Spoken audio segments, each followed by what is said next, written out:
Panorama group, जो सोचता है वो करता है।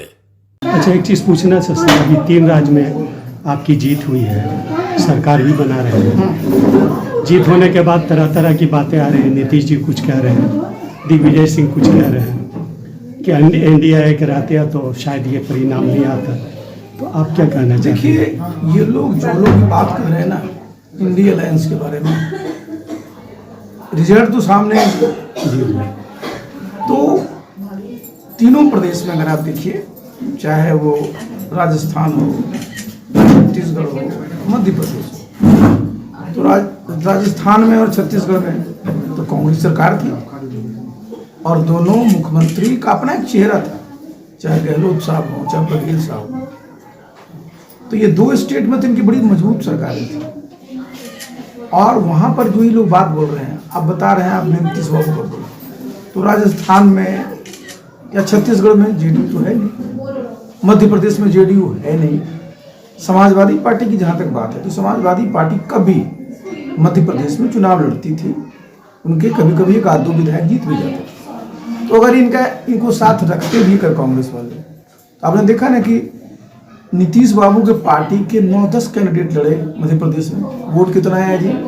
किसी को 43, किसी को 45। तो साथ रहते तो क्या होता है, ये वोट ट्रांसफर होता ना। देखिए, उन राज्यों में जिन पार्टियों का नाम आप बोल रहे हैं, इनकी कोई हैसियत नहीं थी और स्वाभाविक है कि भाई कांग्रेस पार्टी की 2 राज्यों में सरकार थी, तो उनका था कि भाई हमारे बड़े कद्दावर नेता हैं, सरकार बना लेंगे।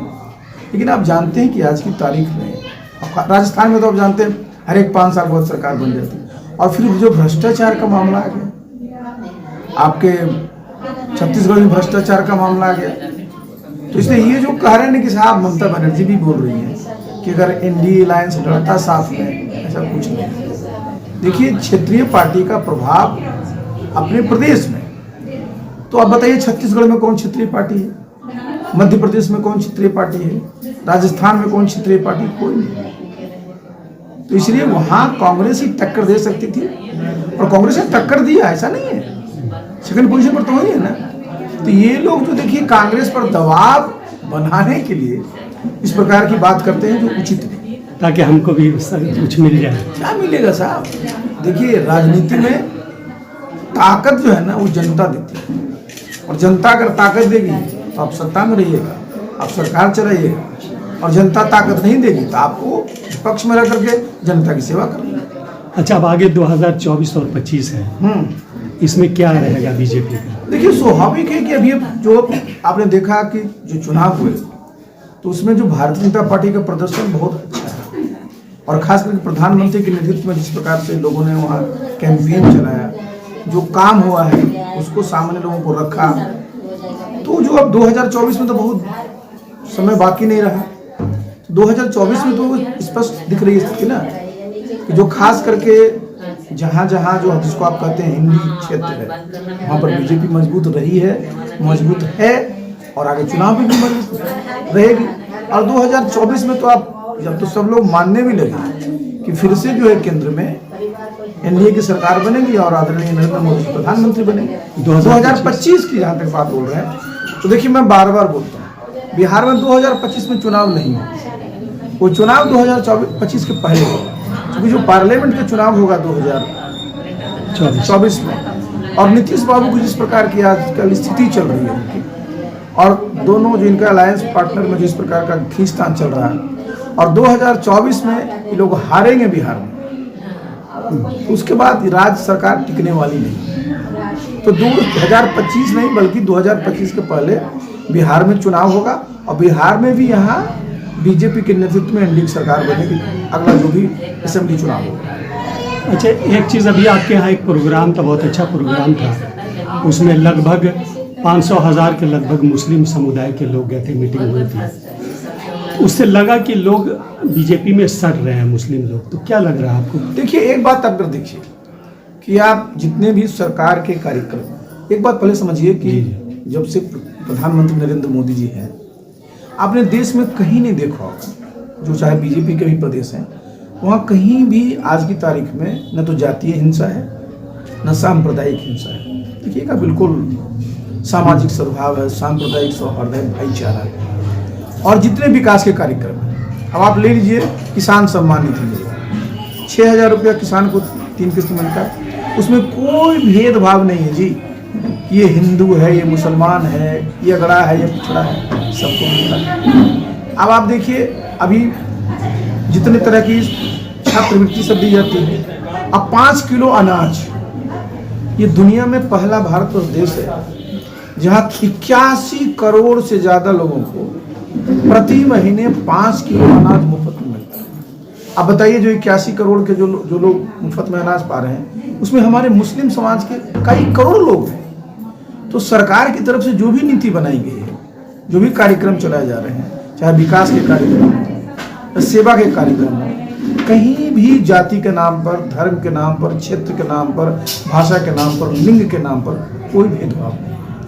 तो ये जो मुस्लिम समाज है उनको भी लगता है कि जब सबको जगह मिल रही है और जो भी विकास की चीजें उसमें उनको हिस्सेदारी है। देखिए राजनीति में अगर आप कटे कटे रहिएगा ना, तो फिर आपका जो एक मनोबल है ना टूटता है। और लोकतंत्र में जितने भी नागरिक हैं उनका मनोबल ऊंचा रहना चाहिए। जब मनोबल ऊंचा रहेगा जी, तभी देश का विकास होता है। और इतनी बड़ी आबादी है जो हमारा अल्पसंख्यक समाज है, इसकी इतनी बड़ी आबादी है, इनको मजबूती से रहना चाहिए। आगे आकर करके जो सरकार जितनी विकास की योजना है उसमें भाग लेना चाहिए, और जो पूरी की पूरी जो राजनीति है उसमें भी अपनी जो है पहचान बनानी चाहिए। सिर्फ पार्टी को किसी नाम के चलते आप उनको छोड़िए मत, क्योंकि जो लोग जिनको आप जिम्मा दिए वो क्या करते हैं। और भारतवर्ष आप जानते हैं हमारा संविधान क्या है, हमारा संविधान सुप्रीम है। और आप जान रहे हैं कि हमारा जो संविधान है क्या कहता है कि भारतवर्ष एक सेकुलर कंट्री है, कौन उसको बदलेगा। और प्रधानमंत्री एक बार नहीं, 2 बार नहीं, कई बार इस बात को कह चुके। तो इसलिए जो ये समाज है उनसे मैं अनुरोध करूँगा कि आप ज़्यादा से ज़्यादा संख्या में जुड़िए और जो विकास के कार्यक्रम चल रहे हैं उसका फायदा लीजिए। अच्छा, 2025 में कितनी संभावनाएं हैं बीजेपी को यहाँ सीट लाने की? मैं तो बता ही दिया आपको ना, जिस प्रकार का माहौल है, तो निश्चित रूप से आगे जब भी विधानसभा का चुनाव होगा, बिहार में बीजेपी के नेतृत्व में ही एनडीए की सरकार होगी। अच्छा, एक चीज़ लास्ट पूछ लेते हैं। एक तरफ आप मुस्लिम समुदाय को जोड़ रहे हैं, जो अच्छी बात है, ये अच्छा संदेश है। दूसरी तरफ नीतीश कुमार बाबाओं के बल पर चुनाव जीतना चाह रहे हैं, इसमें कितने वो कामयाब होंगे? देखिए नीतीश बाबू की स्थिति आप जान रहे हैं, अभी तो कई दिनों से बीमार थे। उनकी भाव भंगिमा, उनकी भाषा और जो उन्होंने बयान की विधानसभा में हमारी महिलाओं के बारे में दिया, विधानसभा में जिस प्रकार से बिहार के पूर्व मुख्यमंत्री आदरणीय जीतन राम मांझी जी को अपमानित किया, आज जो सारा चीज लाइव, और यह बोल रहे हैं कहाँ विधानसभा के छोड़, पूरे देश में इसका गलत संदेश दिया है। मैं तो बोल चुका हूँ कि नीतीश बाबू की पार्टी जनता दल में डूब चुकी है, क्योंकि उनके नेता ही अपने आप जो है वो इस स्थिति में नहीं है। जिस प्रकार से बिहार का वो नेतृत्व कर रहा था वो स्थिति में नहीं है, तो इनकी पार्टी में कुछ बचा ही नहीं है जी। जब कोई जहाज डूब जाता है तो कबाड़ बचा रहा तो उसका नीलामी होना बाकी रहता है। ये मान कुछ बचा ही तो कबाड़ ही है ना जी। अगर ये वीडियो पसंद आई और वह बिहार के राजनीति और बिहारियत से सरोकार रखेनी तो सब्सक्राइब बटन दबा के चैनल के सब्सक्राइब कर ली। ओजे एगो घंटी बा, ओकरा बटन दबा देला से कुल सटीक और मारक खबर रुआ मुफ्त में मिल जाई। अगर रुआ पत्रकारिता के हमनी के नया प्रयोग में सहयोग कर चाहतानी तो ज्वाइन बटन दबा दी। पेटीएम नंबर नोट कर ली 9386816700। धन्यवाद।